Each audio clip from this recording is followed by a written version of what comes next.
ዋሊያዎቹ ዛሬ ዝግጅታቸውን ጀምረዋል። የኢትዮጵያ ብሔራዊ ቡድን ከሳኦ ቶሜ ጋር ለሚያደርገው ወሳኝ ጨዋታ ዛሬ ዝግጅቱን ጀምሯል። የኢትዮጵያ ብሔራዊ ቡድን ከ6 ዓመታት በኋላ ወደ አህጉራዊ መድረክ ለመመለስ እና ወሳኙን ፈተና ለመጀመር የመጨረሻ ምዕራፍ ላይ ደርሷል። በአሰልጣኝ ዮሐንስ ሳሌ የሚመራው የኢትዮጵያ ብሔራዊ ቡድን ለሳኦ ቶሜ የ180 ደቂቃ ፈተና ዛሬ በይፋ በንግድ ባንክ ሜዳ ዝግጅቱን መጀመሩን ፌዴሬሽኑ አስታውቋል። ብሔራዊ ቡድኑ ዛሬ ዝግጅት ሲጀምር ከፕሮፌሽናሎቹ ጋቶች ፓኖምና ከነአን ማርከነ በስተቀር 21 ተጫዋቾች እንደተገኙ ታውቋል።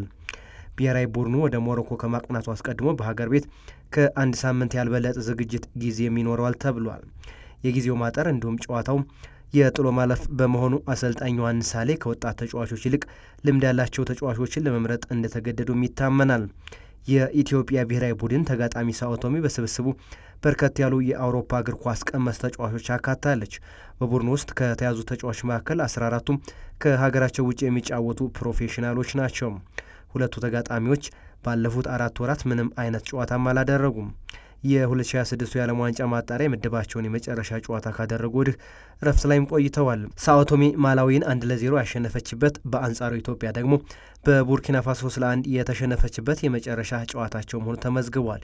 የ2027 የአፍሪካ ዋንጫ የቅድመ ማጣሪያ ጨዋታ የሚያደርጉት ኢትዮጵያና ሳኦ ቶሜ በመጨረሻዎቹ 10 ጨዋታዎች ያላቸው ውጤት የተቀራረበ ነው።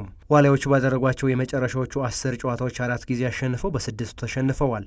አቻ የወጡትም ጨዋታ የለም። በእነዚህ 10 ጨዋታዎች 14 ጎል አስቆጥረው 15 ጎል ደግሞ ተቆጥሮባቸዋል። በታሪክ ዋሊያዎቹ ለሶስተኛና ለአራተኛ ጊዜ የምትገጥመው ሳኦ ቶሜ በመጨረሻዎቹ 10 መርሃ ግብር አስከፊ ሪከርድ ነው ያላት። 1 ጊዜ አሸንፋ 2 ጊዜ አቻ ተለያይታ በቀሪ 7 ጨዋታዎች ተሸንፋለች።